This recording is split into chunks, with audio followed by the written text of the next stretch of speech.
함께 합독할 말씀은 5장 37절 말씀입니다. 찾으신 분들 자리에 다 일어나셔서 마태복음 5장 37절 우리 한 절 말씀 큰 목소리로 함께 읽습니다. 시작. 너희는 예 할 때에는 예라는 말만 하고 아니요 할 때에는 아니요라는 말만 하여라. 이보다 지나치는 것은 악에서 나오는 것이다. 아멘. 자리에 앉으시고요. 어린 시절에 학교에 가면 가끔씩 집에 가운을 알아서 오너라, 그래서 가운을 발표해 보거라 라는 숙제가 있었습니다. 한 명씩 발표를 하는데 아직까지도 기억나는 멋진 가운들이 제법 많이 있었던 것 같아요. 최고가 되자, 성공의 첫걸음 오늘부터 시작된다, 큰 꿈, 큰 도전, 큰 사람, 그리고 그 뒤에 대통령 이렇게 적어온 아이들도 있었습니다. 들어보면 뭔가 마음이 웅장해지고 마음이 뭉클해지는 그런 가운들도 참 많았던 것으로 기억이 되는데요. 아빠, 우리 집 가운은 뭐야?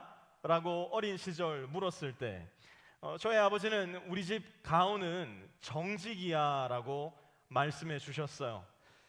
솔직히 그 어린 시절 저에게 이 정직이라는 가운은 너무 시시하게 들렸어요.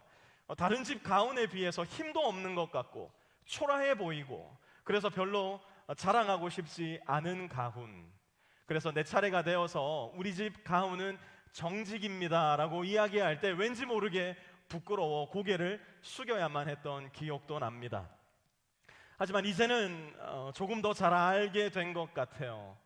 이 세상 그 무엇보다 더 힘이 있는 가치, 특히 지금 우리가 살아가는 이 세상, 이 시대에 그 무엇보다 더 필요한 우리 그리스도인들의 덕목이 있다면 그것은 다름 아닌 정직이 아닐까 생각을 해보게 됩니다. 지난 한 주 동안 우리는 비탐성을 통해 마태복음 5장 33절에서 37절까지 공부를 했습니다. 비탐성에 참여하신 성도님들은 이번 주 우리의 말씀이 맹세에 대한 말씀이겠구나 생각하실 수 있을 텐데요. 사실 오늘 우리의 말씀을 조금 더 깊이 들여다보면 우리 마음속에 자리하고 있는 정직, 그냥 정직이라기보다는 순수하고 오염이 없는 깨끗한 우리 입술의 말에 대해서 말씀하고 있다는 것을 발견하게 됩니다. 그래서 오늘은 세 가지 질문을 중심으로 오늘 말씀을 함께 공부해 보려고 하는데요. 첫째로, 말의 힘은 어디에서 나오는가? 둘째로, 우리는 누구 앞에서 말을 하고 있는가? 그리고 마지막 셋째로는, 그렇다 한다면 우리는 어떻게 말을 해야 하는가 질문하고 오늘 본문 말씀 속에서 그 답을 찾아보려고 합니다. 첫째로, 말의 힘은 어디에서 나오는가? 말의 힘은 항상 삶에서 나옵니다. 말의 힘은 어디에서 나오는가? 말의 힘은 저와 여러분의 삶에서 나옵니다. 오늘 본문 33절로 돌아가셔서 33절 말씀 같이 한번 읽어보도록 하겠습니다. 시작. 옛 사람들에게 말하기를 너는 거짓 맹세를 하지 말아야 하고 내가 맹세한 것은 그대로 주님께 지켜야 한다 한 것을 너희는 또한 들었다. 아멘. 우리는 지난 한 달여에 걸쳐서 살인과 간음 그리고 이혼에 대한 말씀을 공부했는데요. 지난 3주에 걸쳐 공부한 말씀과 같이 오늘 본문에서도 예수님은 그 당시 유대인들에게 가장 익숙했던 율법 그 자체를 먼저 들려주십니다. 뭐라고 말씀하셨습니까? 33절 보니까요, 너는 거짓 맹세를 하지 말아야 하고 내가 맹세한 것은 그대로 주님께 지켜야 한다. 이것은 출애굽기, 레위기, 민수기, 신명기 말씀에 걸쳐서 그대로 하나님이 주셨던 율법의 내용이었습니다. 그렇다면 왜 예수님은 오늘 본문에서 이 말씀을 하시는 것일까? 이유는 대단히 간단해요. 말한 것을 사람들이 지키지 않고 있었기 때문이에요. 맹세한 것을 사람들이 지키지 않았기 때문입니다. 우리가 잘 알다시피 말은 참 쉽습니다. 그러다 보니 우리의 말은 매우 가벼워졌어요.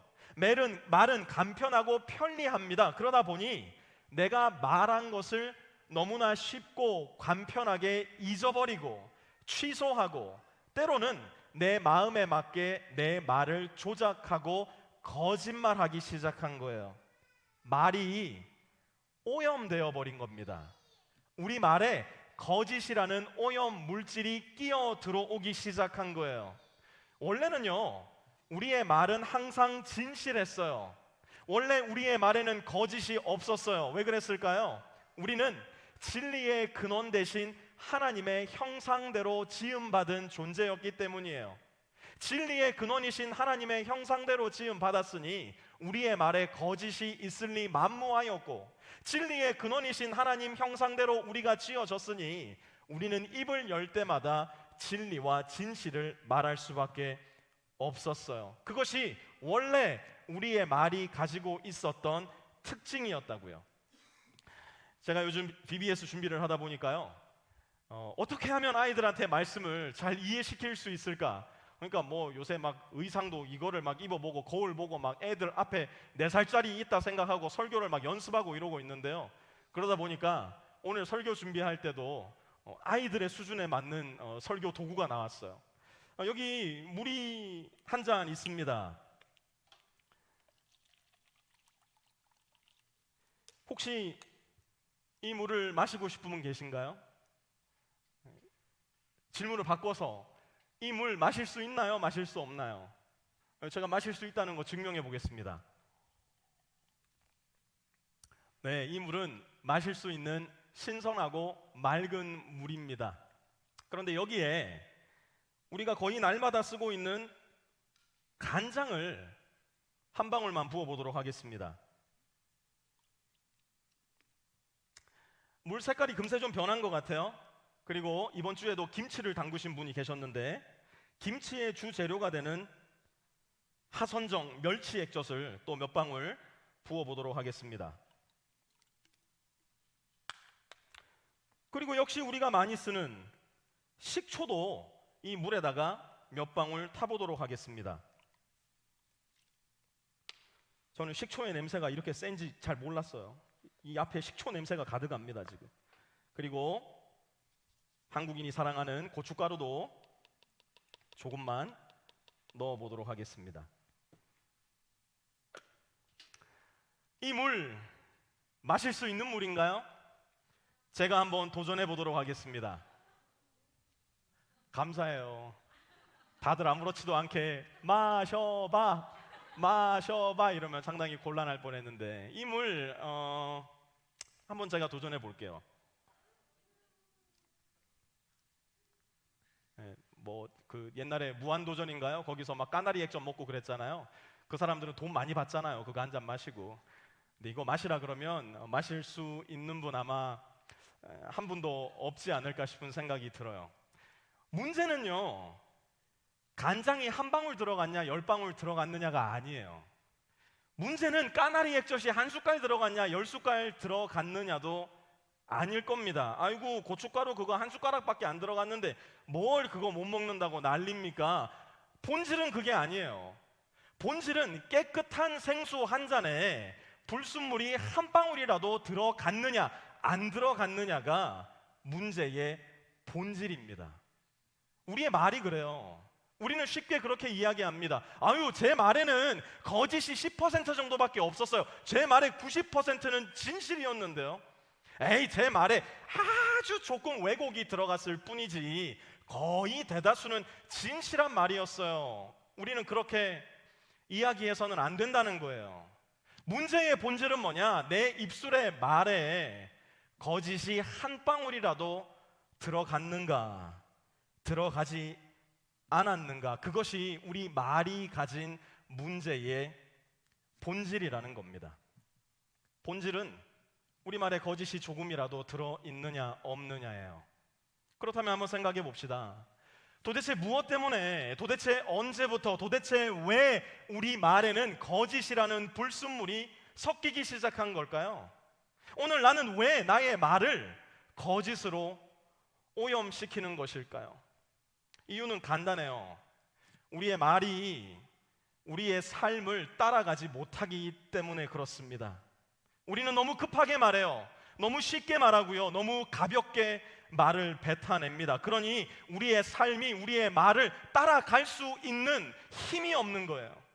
쉽게 말해서 내 말이 나의 삶과는 매우 동떨어진 말의 세일즈 시대를 저와 여러분은 살아가고 있는 거예요. 말로 자꾸만 타인을 조종하려고 합니다. 내 말로 타인을 움직이려고 해요. 내 말이 나에게 유리하도록 너를 교묘하게 이용하기도 합니다. 내 말로 너의 환심을 사려 하고 너의 관심을 사려 하고 내 한마디 말로 네가 나를 좋아하게끔 만드는 일을 우리는 서슴없이 합니다. 내 말을 이용하고 조작하고 심지어 판매하기 시작하는 시대를 저와 여러분이 살고 있다는 이야기예요. 그래서 저와 여러분의 말에 힘이 빠집니다. 정치인들의 말을 들어보세요. 정치인들의 말 중에 믿을 만한 말이 몇 개나 있을까요? 유명인들의 말을 들어보세요. 이제는 그들이 거짓말을 한다는 것 전제해놓고 우리는 그들의 말을 듣습니다. 특히 우리 그리스도인들의 말이 오늘날 이 시대 사람들의 귀에 그렇게 들리지는 않을까? 우리는 우리의 입술의 말을 조심해야만 합니다. 우리나라 기독교 초창기 20세기 초반의 시대를 한번 생각해 보세요. 기독교인의 비율이 전체 인구 중에 1%가 채 되지 않았음에도 불구하고 우리 그리스도인들의 말에는 힘이 있었어요. 많은 사람들이 그리스도인들을 미워했습니다. 싫어했어요. 탄압했어요. 왜 그랬을까요? 유교 국가였던 우리나라의 전통과는 다르게 조상신들을 섬기지 않으려 하고 제사를 드리지 않으려 하니 기독교인들 자체는 미움을 받을 수밖에 없었다고요. 그럼에도 불구하고 그 당시 사람들은 그리스도인은 곧 신용이 있는 사람, 믿을 만한 사람, 정직한 사람이라 인식하며 살아갔습니다. 왜 그랬을까요? 그들의 삶을 보면 그들의 말에 힘이 있었기 때문이에요. 그들의 삶에는 정직과 진실이 서로 만나 입을 맞추는 아름다운 삶이었기 때문에 그래요. 그런데 오늘날 우리의 시대는 어떻습니까? 예수 믿는다 그러면 일단 안 믿고 봐요. 저 사람 그렇게 거짓말하고 다니더니만 역시 교회 다니는 사람이었구만. 당신 그리스도인이야? 아이, 그러면 당신 말 못 믿지. 뭔가 잘못돼도 한참 잘못되었습니다. 예수님께서 오늘 빛의 교회에 오셔서 저와 여러분에게 우리의 말에 대해서 말씀하신다면 예수님 아마 오늘 이 본문의 말씀과 똑같은 이야기를 하실 거예요. 뭐라고요? 33절 다시 보세요. 너는 거짓 맹세를 하지 말아야 하고 내가 맹세한 것은 그대로 주님께 지켜야 한다. 말의 힘은 우리 말 자체에 있는 것이 아니라 우리 삶에서 비롯됨을 기억해야 돼요. 두 번째로 우리는 누구 앞에서 말을 하고 있을까? 우리는 누구 앞에서 말을 하고 있을까? 우리는 코람데오, 즉 하나님 앞에서 말하고 있음을 기억해야 합니다. 여러분, 삶으로 내 말을 증명하는 방법은 어려워요. 긴 시간이 걸려요. 검증의 절차가 필요합니다. 인내해야 돼요. 제가 개척하고 지금까지 제 스스로를 설득하는 말, 그리고 여러분을 설득하는 말 하나가 있잖아요. 우리 너무 급하게 가지 맙시다. 우리 너무 서두르지 맙시다. 우리 서로에게 너무 짧은 시간 많은 성숙을 요구하지는 맙시다. 조금 천천히, 조금 서로 인내하면서 갑시다. 여러 차례 이야기를 했는데요. 여러분 한번 생각해 보세요. 지금 현재 구성되어 있는 라이프 팀들을 한번 생각해 보세요. 청년팀을 제외하고는 장년 팀들의 라이프 팀은 대부분이 3살 먹은 팀들입니다. 그런데 그분들, 라이프 팀 안에 있는 내 형제와 자매들, 다른 팀원들, 여러분 처음 만나셨을 때 어땠는지 한번 떠올려 보시겠어요? 아마 한 번쯤은 대다수의 분들이 저에게 혹은 다른 형제와 자매들에게 라이프 팀에 대한 아쉬운 이야기들 해보신 기억이 있을 거예요. 목사님, 우리 라이프 팀은 반응이 없어요. 질문하면 답을 안 해요. 밥상 모임 하면은 사람들이 오지를 않아요. 기도 제목 내놓으면 저 사람이 과연 기도할까? 내 마음에 의심이 먼저 듭니다. 이대로 우리 라이프 팀 괜찮을까요? 그런데 지금은 어떠세요? 목사로서 가장 행복하고 보람 있는 순간 중에 하나가 언제인 줄 아세요? 여러분들 라이프 팀 안에서 너가 나보다 더 잘 되기를 바라는 모습을 볼 때, 우리의 가정이 당신의 가정을 내가 너를 어떻게 섬길 수 있을까 고민하는 모습을 볼 때, 우리가 당신을 위해서 어떻게 기도할 수 있을까, 먼저 나보다 너를 위해 기도하는 모습을 볼 때, 밥상 모임을 할 때면 네가 한 숟갈이라도 더 먹어라, 너한테 한 숟갈이라도 더 떠먹여주는 모습을 볼 때, 니는 바쁘면 그냥 몸만 온나, 우리가 2인분 준비할게, 서로가 서로를 배려하고 위하는 모습을 볼 때면 정말 목회할 만 난다라는 보람과 감사의 마음이 들곤 합니다. 그런데 처음부터 그러던가요? 천만에요. 처음부터 그러지 않았어요. 어떤 분에게는 1년의 시간이 걸렸어요. 어떤 분에게는 2년의 시간이 걸렸어요. 어떤 분에게는 3년의 시간이 걸렸고, 어떤 분들은 3년이라는 시간을 통해서도 여전히 그 친밀한 관계에 도달하지 못한 분들도 계실 겁니다. 그래도 괜찮습니다. 그런데 안 괜찮은 게 무엇이냐? 만난 지 한 달 만에 내 인생의 모든 것을 내어줄 수 있을 것 같다라는 착각을 가질 때예요. 만난 지 석 달 만에 나는 당신을 가장 사랑하는 사람이 된 것 같아 섣부른 사랑의 고백을 할 때예요. 너무나도 성급하게 친밀한 관계를 맺으려고 하는 것, 저는 그런 관계를 신뢰하지 않을 뿐더러 오히려 그런 관계들을 볼 때면 조금은 불안하고 조금은 걱정이 되기도 합니다. 왜 그럴까요? 삶으로 증명되지 않은 말은 저와 여러분 모두를 속이거나 기만하기에 안성맞춤이기 때문이에요. 특별히 그리스도인인 우리의 말에 종교적인 색채가 덧입혀질 때 문제는 더 심각해집니다. 예수님 당시 바리새이들과 율법학자들은요, 오늘날로 따지냐면 교회라는 공간, 곧 회당에 모여서 어떻게 하면 종교 엘리트가 될 수 있는지에 대해서 장황한 가르침을 내놓았어요. 저는 그걸 아무 말 대잔치라고 이야기하고 싶어요. 아무런 의미도 없는 종교적 아무 말 대잔치. 문제는 오늘날 교회에서도 이 아무 말 대잔치는 계속되고 있다는 겁니다. 우리가 교회 안에서 사용하는 언어들을 언뜻 들어보면, 야, 저 사람 교회 용어 되게 잘 쓰네. 야, 저 사람 되게 은혜롭게 말을 잘하네. 야, 저 사람은 굉장히 경건하고 거룩한 사람인가 봐. 말 한마디를 할 때 목소리도 이상하게 바꾸어서 이야기하는 사람들이 있는 것을 보게 됩니다. 사실 알고 보면 말만 은혜요, 말만 사랑이요, 말만 거룩이지 종교적인 두꺼운 옷을 덕지 껴입고 있는 것에 불과할 때가 정직하게 이야기하자면 너무 많다는 거예요. 예를 들자면 이런 겁니다. 34절 한번 같이 읽어보죠. 34절입니다. 시작. 그러나 나는 너희에게 말한다. 아예 맹세하지 말아라. 하늘을 두고도 맹세하지 말아라. 그것은 하나님의 보좌이기 때문이다. 아멘. 오 하나님, 내가 하늘을 두고 맹세합니다. 내가 하늘을 두고 하나님께 맹세하니 나의 형제자매여, 나의 말은 진짜입니다. 그 당시에 사람들이 하늘을 두고 약속을 하기 시작한 거예요. 35절도 보시면 땅을 두고서 맹세하노니, 36절도 보니까 내 머리를 두고 내 머리를 바쳐 맹세하노니. 그 당시 유대인들이 뭘 하고 있는 줄 아시겠어요? 자기들의 말에 힘을 실어주기 위한 도구로서 맹세라는 종교적 도구를 사용하기 시작한 거예요. 하나님의 이름 자체를 부르는 것은 십계명에 하나님의 이름을 망령되이 일컫지 마라 말씀하신 것에 위배되니까 하나님의 준하는 것들, 하늘을, 땅을, 예루살렘을, 내 머리털을 이용하여 맹세하기 시작한 겁니다. 하나님의 벌을 피함과 동시에 그러한 언어들, 그러한 종교적인 도구들을 사용함으로 다른 사람들이 나를 보았을 때, 와, 저 사람 믿음 좋은 사람이구나 착각하게 만들어 놓은 거예요. 그런데 예수님은 뭐라 말씀하세요? 하늘을 두고 맹세하지 말래요. 왜? 34절 다시 보세요. 그것은 하나님의 보좌이기 때문에. 35절 땅을 두고도 맹세하지 말래요. 왜? 그것은 하나님의 발판이기 때문에. 36절도 보니까 네 머리를 두고도 맹세하지 말아라. 왜요? 하나님이 내 머리카락 한 올 한 올 다 세고 계실 뿐만 아니라 하나님이 내 머리털을 검은색으로도, 하늘색으로도, 하늘색은 없구나, 갈색으로도, 하얀색으로도 만드실 수 있는 유일한 분이기 때문에 그래요. 우리가 아니란 말이에요. 이 말씀을 아주 쉽게 고쳐서 읽으면 어떻게 읽을 수 있느냐?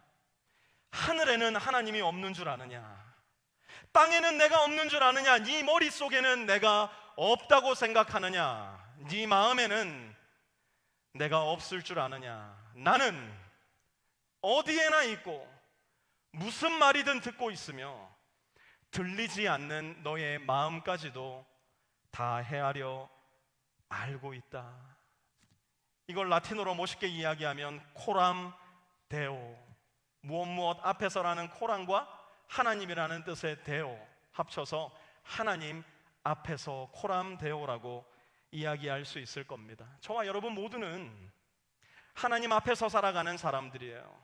어두운 데서 이야기하니까, 너와 내가 둘이만 이야기하니까 이 이야기는 하나님도 모르시겠지, 나는 마음으로만 생각했으니까 이 거짓은 하나님도 눈치채지 못하시겠지. 천만에요. 하나님은 우리가 하고 있는 모든 말, 우리가 생각하고 있는 모든 말도 듣고 계시고, 그 말의 근원인 우리의 중심, 마음까지도 꿰뚫고 계신 분임을 기억하셔야 합니다. 우리는 어디에서 말을 하고 있는가? 코람데오, 하나님 앞에서 말하고 있는 사람들이에요. 마지막 세 번째로, 우리는 어떻게 말을 해야 할까? 말의 힘이 삶에서 나오고, 코람데오, 우리가 하나님 앞에서 말을 하고 있다면 우리는 어떻게 말을 해야 할까? 우리 그리스도인들의 말은 조금 더 담백해질 필요가 있어요. 우리의 말은 조금 더 담백해져야만 합니다. 종교적인 기름기, 교회 고인물들이 아무런 의미 없이 뜻도 없이 사용하는 그런 종교적 언어를 버려버리고 정말 담백한 언어, 진실과 진리로 맛을 낸 우리의 말, 그러려면 어떻게 해야 될까? 37절 한번 같이 읽어볼까요? 시작. 너희는 예 할 때에는 예라는 말만 하고 아니오 할 때에는 아니오라는 말만 하여라. 이보다 지나치는 것은 악에서 나오는 것이다. 아멘. 이 말씀 듣고 막 좋아하는 우리 남편분들 계실 텐데요. 봐봐, 예 아니면 아니오로만 대답하래잖아. 직장 갔다 와가지고 뭘 물어보면 네, 아니요, 이렇게만 이야기하라고 하나님이 이 말씀 우리에게 주신 게 아닙니다. 오늘 말씀의 맥락은 맹세예요. 맹세, 약속입니다. 일상 대화를 이어가는 방법이 아니에요. 내가 무엇인가를 약속할 때, 내가 누군가와 계약을 맺을 때, 내가 누구에게 맹세해야 할 일이 있을 때, 그때 예면 예, 아니면 아니오가 충분하다는 겁니다. 내가 내 목숨 걸고 맹세할게 하지 말라는 거예요. 내가 네 자식이 될게 하지 말라는 겁니다. 내가 내 자식까지도 걸 수 있어, 그런 말 필요 없다는 겁니다. 특별히 오늘 본문은 저와 같이 말을 많이 해야 되는 사람들에게는 더 가슴 서늘하게 다가오는 말씀이에요. 저는 기도할게요 라는 말을 그렇게 쉽게 하지 않아요. 기도할게요 이야기해놓고 기도하지 않을까 봐 두려워서 그래요. 그래서 저는 기도할 일이 있으면 제가 기도하겠습니다 라는 말과 동시에 거기에서 함께 기도해 주거나 아니면 집에 가서 그 형제나 자매를 생각하며 꼭 기도문을 작성하려고 애를 많이 씁니다. 그리고 내가 기도한 거에 대해서는 한 주, 두 주, 한 달, 두 달 그 기도가 어떻게 이루어지고 있는지 확인하려고 해요. 아, 역시 내 기도에 힘이 있어, 내 기도에 능력이 있어, 이런 게 아니라 제가 계속해서 기도하고 싶기 때문에 그래요. 저는 누군가에게 언제 한번 밥 먹죠, 언제 한번 커피 마시죠 라는 이야기 하게 된다면 꼭 그 주에 그 분과 약속을 잡으려고 애를 많이 씁니다. 혹여라도 내가 한 말, 내가 약속하려고 했던 것을 전혀 지키지 않는 거짓말쟁이가 되고 싶지 않기 때문에 그래요. 그럼에도 불구하고 저는 한 명인데 여러분들을 한 분 한 분 만나고 한 분 한 분 기도하려고 하다 보면 어떤 때는 기도하겠습니다라고 이야기해놓고 하나님께 올려드리지 못한 기도 있을 거라 생각을 합니다. 언제 한번 커피 하시죠 라고 이야기했는데 한 달, 두 달이 지나가도록 소식이 간감한 경우도 아마 있지 않을까 생각을 해요. 그런 분들 계시다면 진심을 담아서 죄송하다는 말씀 드리고 싶어요. 그리고 2년째 삐져계지 마시고 먼저 커피 한잔 하시죠, 식사 한번 하시죠 라고 저한테 부드럽게 다가와 주시면 좋겠어요. 아니 뭐 사실 이런 것들이야 서로 조금만 이해하면 얼마든지 마음속에 받아들여지는 부분 아닐까요? 그런데 제가 목사이기 때문에 저에게는 저도 모르는 사이에 또 여러분들도 모르게 하나님의 말씀, 하나님의 진리를 이용해서 교묘한 거짓, 교묘한 진리와 반대되는 이야기들을 심어 놓을 수 있는 기회와 힘이 있다고 생각해요. 이 말씀을 내 입맛에 맞게 또 우리의 필요라는 적절한 양념에 버무려서 이용할 수 있다는 거예요. 명백하게 하나님께서 약속하시고 하나님께서 이루기 원하시는 것들을 우리 교회 공동체에 전하고 설득하는 것이 아니라 그저 내가 이루고 싶은 일, 내가 우리 교회를 통해서 보고 싶은 일, 그것을 하나님의 뜻 내지는 하나님의 말씀이라는 껍데기에 씌워서 여러분들에게 얼마든지 전할 수 있다는 이야기예요. 특별히 지금처럼 우리 교회가 예배의 초소를 옮겨야 하는 대단히 중요한 시기에 더더욱 제 말에 하나님의 이름, 하나님의 말씀을 둘러 입은 거짓이 있지는 않을까, 저도 그리고 여러분도 점검을 해 주셔야만 합니다. 그래서 교회 이전에 대한 이야기를 할 때면 10번, 20번 생각하고 기도합니다. 교회 이전에 대한 이야기를 할 때면 항상 글을 적어서 될 수 있으면 그 글을 그대로 읽으려고 합니다. 그렇지 않으면 너무나 쉽게 거짓의 유혹에 넘어가 버리기 때문에 그래요. 너무나 손쉽게 예, 아니오를 넘어선 거짓된 약속, 거짓된 맹세를 여러분들에게 내놓을 수 있기 때문입니다. 여러분 기억하세요. 하나님의 이름을 부른다고 해서, 하나님이 주어로 있다고 해서 교회에서 흔히 사용하는 은혜와 사랑과 긍휼이라는 멋진 단어가 내 말에 담겨 있다고 해서 그것이 하나님의 뜻 내지는 하나님의 온전한 진리를 담고 있지 않을 수 있다는 사실, 하나님의 말씀을 얼마든지 왜곡시킬 수 있고 하나님 요만큼 얘기했는데 이만큼 부풀려 과장할 수도 있으며, 하나님 이렇게 크게 말씀을 주셨는데 그거 하면 나 불편해지니까, 그거 하면 내가 조금 못나 보이니까 얼마든지 하나님의 말씀을 축소시킬 수도 있는 거짓된 존재가 바로 저와 여러분일 수 있다는 사실을 우리는 인정하고 기억해야 됩니다. 도대체 왜 우리는 이 모양일까요? 도대체 왜 우리는 이 꼴로 살아가는 걸까요? 요한복음 8장 44절 말씀 우리 한번 같이 읽어봤으면 좋겠는데요. 요한복음 8장 44절입니다. 시작. 너희는 너의 아비인 악마에게서 났으며 또 그 아비의 욕망대로 하려고 한다. 그가 거짓말을 할 때에는 본성에서 그렇게 하는 것이다. 그는 거짓말쟁이이며 거짓의 아비이기 때문이다. 그는 거짓말쟁이이며 거짓의 무엇이라고요? 아비이기 때문이다. 여러분 오늘 졸업한 동주를 한번 보세요. 어떻게 우리 민유홍 집사님 얼굴에 동주가 있는지 모르겠어요. 민유홍 집사님 얼굴은 귀엽지 않아요. 그런데 우리 동주의 얼굴에 민유홍 집사님이 있습니다. 우리 하율이 얼굴을 한번 보세요. 하율이 얼굴에 신진석 집사님 얼굴이 있다는 게 너무 신기하지 않아요? 제일 신기한 건 오늘 졸업한 테리입니다. 우리 신상조 집사님 저 뒤에 앉아 계신데, 아빠는 머리가 별로 없지만 테리는 머리가 많아요. 그런데도 테리를 보면 그 안에 아빠의 얼굴이 너무나 선명하게 보입니다. 왜요? 아들은 아비를 닮기 때문이에요. 아비를 닮지 않을 수 있는 아들은 이 세상에 존재하지 않기 때문입니다. 우리가 거짓말을 한다? 우리만의 과장이 있다? 우리만의 축소가 있다? 우리가 왜곡을 한다? 우리가 있지도 않은 말을 꾸며서 누군가를 험담한다? 그때마다 느끼셔야 돼요.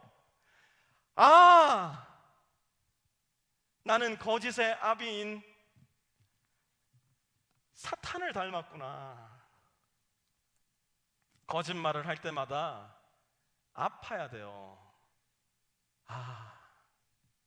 아직도 내 안에 나의 옛 본성, 거짓의 아비인 사탄을 쏙 빼닮은 구석이 이렇게 속속들이 남아있구나.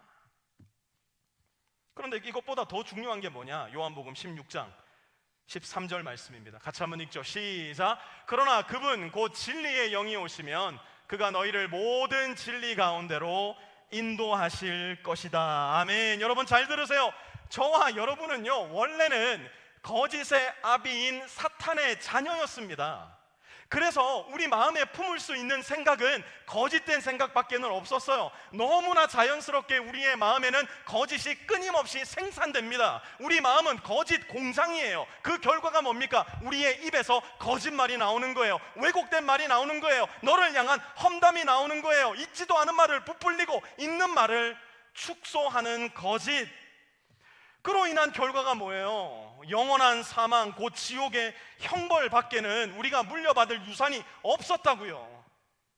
그런 우리를 예수 그리스도께서 자기의 생명으로 십자가 위에 모든 죄값을 다 치루어 주시고 하나님의 자녀로 우리를 입양해 주신 겁니다. 그러다 보니 우리는 법률상으로, 우리는 존재적으로, 우리는 신분상으로 하나님의 아들과 딸이 된 거는 맞아요. 우리는 하나님의 아들과 딸이 되었다고요. 우리가 말을 예쁘게 하고 진실만을 이야기해서 하나님의 아들과 딸이 된 게 아니라 예수님이 십자가 위에서 우리 모든 거짓의 죄, 모든 추악한 죄값을 완전히 치루어 주셨기 때문에 우리는 하나님의 아들과 딸이 되었다고요. 하지만 저와 여러분에게는 여전히 거짓의 아비 사탄을 따라 살아가던 실질적인 옛 습관들이 남아있다는 거예요. 이것은 하루아침에 사라지지 않습니다. 하룻밤 결단과 결정으로 바뀌지 않아요. 주일날 나와서 은혜 한번 세게 받고 나서 완전히 내 마음과 입술이 새로워지는 것도 아니란 말이에요. 그럼 어떻게 바꾸나요? 내 마음은 거짓 공장인데요. 내 입술에서는 정말 더러운 말들이 쏟아져 나오는데요. 어떻게 이걸 바꿀 수 있나요? 요한복음 16장 13절 보니까 무엇이라고 말씀을 합니까? 그분, 곧 진리의 영이 오시면 그가 너희를 모든 진리 가운데로 인도하실 것이다. 진리의 영이 오셔야 돼요. 좋은 소식은 예수님을 믿는 모든 사람마다 이미 예수님께서 진리의 영, 곧 성령을 우리에게 선물해 주셨다는 거예요. 내가 느껴지든 내가 느껴지지 않든 하나님의 말씀은 우리 안에 이미 성령이 계시다 말씀합니다. 그러면 그 성령이 어떻게 힘을 얻을 수 있는가? 그 성령이 어떻게 충만해지는가? 하나님의 진리의 말씀을 우리 안에 날마다 담을 수 있어야 돼요. 주일날만 나와서 하나님의 말씀을 듣고 월요일부터 토요일까지 하나님의 말씀 한 번도 열어보지도 생각하지도 묵상하지도 암송하지도 않는 분들이 있다면 No wonder why 거짓의 말이, 거짓의 마음이, 더러운 욕망이 나의 인생을 지배하고 있는지 너무나 분명할 수밖에 없는 이유 아닐까요? 진리의 말씀대로 진리의 영 곧 성령님께 우리를 조금씩 맞추어 갈 때 우리의 마음은 또한 우리의 입술은 조금씩 진리의 말씀으로 하나님의 나라의 깨끗하고도 순결하고 상쾌한 법들로 채워져 갈 수 있는 겁니다. 다시 한번 이 컵을 보시기 바랍니다. 이 물 마실 수 있을까요? 오늘 설교의 제목대로 간장 한 잔 하고 싶은 분 계신가요? 그러면 이 물을 마실 수 있는 물, 곧 신선하고도 깨끗한 생수로 바꿀 수 있는 방법은 뭘까요? 우리의 마음을, 우리의 입술을 깨끗하고 순결하고 온전한 하나님의 마음과 말씀으로 바꿀 수 있는 방법, 요즘 과학기술이 좋으니까 이걸 막 어디에 넣어가지고 비커로 막 뭘 추출해내고 몇 도로 가열을 해가지고 간장은 간장대로 식초는 식초대로 빼낼 수 있는 그런 기술을 사용하면 될까요? 오늘 말씀에서 이야기하고 있는 것처럼 우리의 마음을 진리의 말씀으로 채워야 합니다. 성령으로 우리의 마음과 입술을 충만하게 만들어가야 합니다.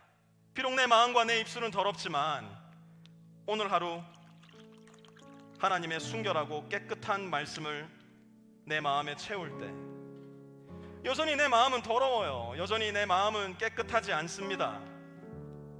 뚜껑이 다 닫혔어요 지금.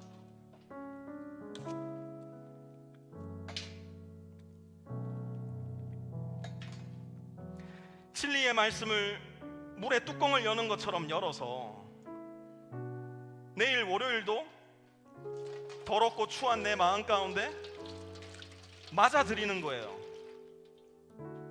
월요일이 지났는데도 여전히 내 마음은 별로 깨끗하지 않은 것 같아요. 화요일 날도 진리의 말씀으로, 성령의 능력으로 내 마음과 내 입술을 채워보는 겁니다. 아유, 이번 주 우리 라이프팀 암송인데 말씀 암송해야지. 비탐성으로 오늘 하루도 말씀 들을 수 있어야지. 아유, 안 되겠다. 주일날 예배 안 가려고 했는데 주일날 예배 가서 말씀 한 번 더 들어야지. 그러다 보면 어쩌면 사도행전 2장에 기록되어 있는 마가의 다락방에 임했던 성령의 놀라운 역사가 저와 여러분 인생 가운데 우리 공동체적으로 임하는 놀라운 역사, 성령이 들이부어지는 역사가 저와 여러분의 삶에 일어나게 될지도 몰라요. 가나다라 마바사 아자차카파타, 처음부터 끝까지 진리이신 하나님의 말씀을 내 안에 채워넣기 시작할 때, 날마다 우리의 마음을 새롭게 함으로 하나님의 말씀을 받아 성령으로 하나님의 온전하시고 선하시고 거룩하신 뜻에 나의 삶을 맞추어 가기 시작할 때,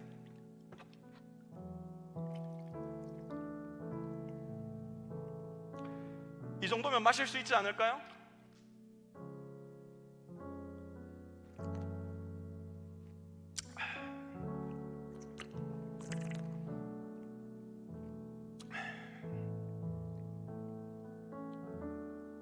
하나님이 마시고 내가 아무리 오래 참고 인내하고 사랑에 풍성한 하나님이라 해도 내가 네 말은 못 마시겠다, 내가 네 삶은 못 먹겠다, 뱉어버리는 인생이 아니라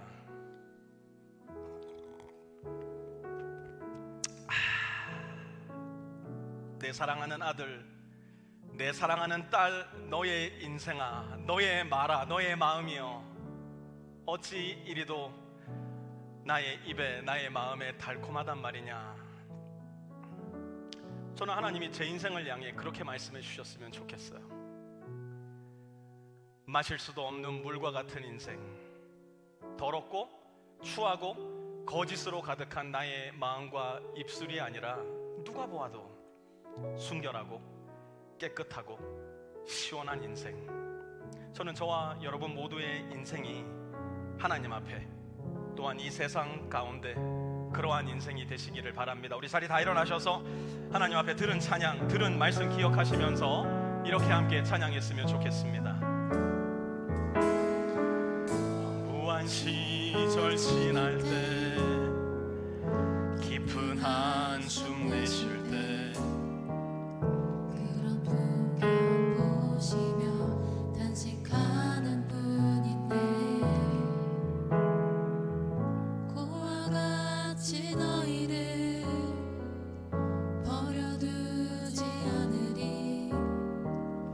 내가 너희와 영원히 함께하리라. 성령이 오셨네,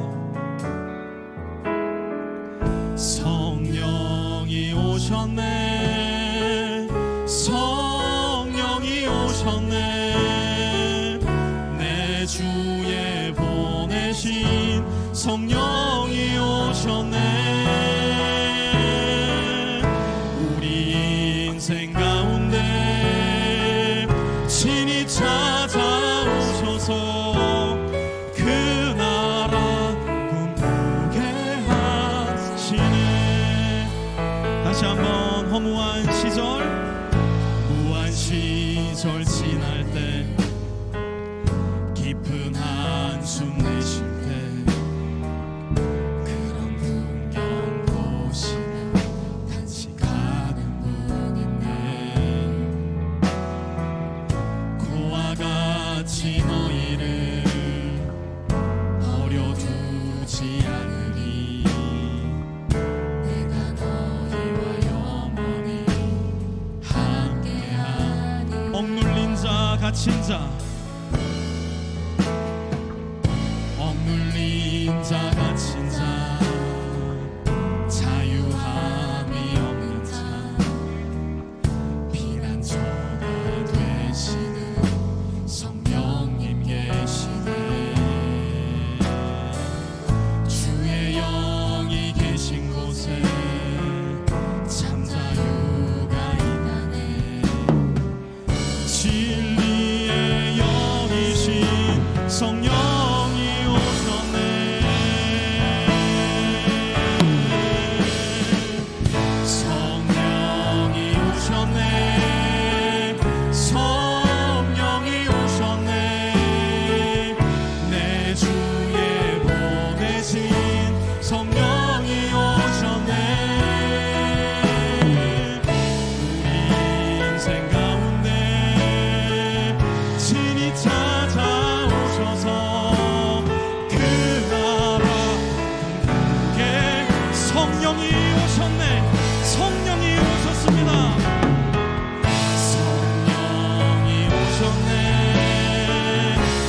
시간 들은 말씀 마음에 새기면서 한번 같이 기도하는 시간 가졌으면 좋겠는데요. 하나님, 내 안에 계신 성령 하나님으로 인해서 내 마음과 내 입술의 말이 하나님의 진리의 말씀을 담아 깨끗하고 순결하고 정직한 말 되게 하여 주시고, 내 입술에서 내 말 가운데서 거짓과 왜곡과 축소와 과장과 험담을 제하여 주시는 성령 하나님의 능력으로 생명의 말씀, 하나님 나라의 말씀, 하나님께서 나에게 주신 성령의 마음을 가지고 살아가게 하여 주시옵소서. 우리 함께 하나님 앞에 기도하며 나아가겠습니다. 하나님 아버지, 우리 안에 계신 성령의 능력으로 우리의 마음을 새롭게 하여 주시고, 날마다 내 안에 부어주시는 하나님의 말씀으로 내 마음과 생각과 입술의 말들이 변화되게 하여 주시며, 하나님께서 허락하시는 순결한 마음과 말씀, 하나님께서 내 마음 가운데 부어주시는 진리와 정직의 말과 마음, 그리하여 하나님 아버지 앞에만 영광이 되고 하나님을 기쁘시게 하며 이 세상 가운데 하나님의 빛과 소금의 역할을 성실하게 감당할 수 있는 복되고 귀한 마음과 우리 입술의 말이 다 될 수 있도록 하나님 은혜를 베풀어 주시옵소서. 나의 말 때문에 나의 남편과 아내가 살아나게 하여 주시옵소서. 나의 말 때문에 내 회사 동료의 죽음과도 같은 인생이 생명을 얻게 하여 주시고, 나의 말 때문에 나의 자녀가, 나의 부모가, 나의 친구가, 나의 형제와 자매가 하나님 나라의 뜻을 발견하고 하나님을 기뻐하는 인생 될 수 있도록 주여 역사하여 주시옵소서. 성령이 오셨네.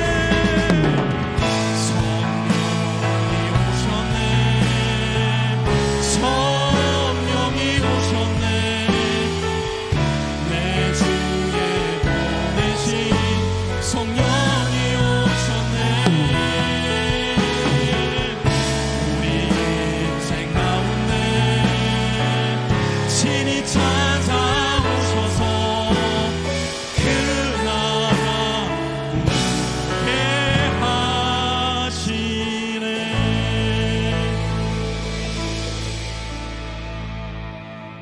이제는 우리 주 예수 그리스도의 은혜와 하나님 아버지의 무한하신 사랑하심과 성령의 내주 교통하심이 오늘 이 자리에 머리 숙여 하나님께 예배드리며, 예 주님, 진리의 말씀, 진리의 영, 날마다 내 마음과 생각과 인생의 부음받음으로 말미암아 내 입술의 말이 하나님 앞에 정직하고 순결하고 깨끗한 말, 이 세상을 살리고 이롭게 하며 하나님을 기쁘시게 하는 말 되기 원합니다.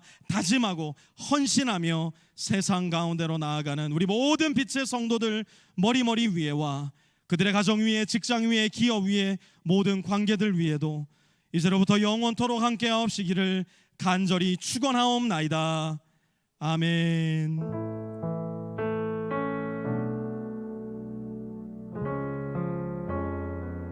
주님, 우리의 말과 우리의 마음 주님 받아주소서.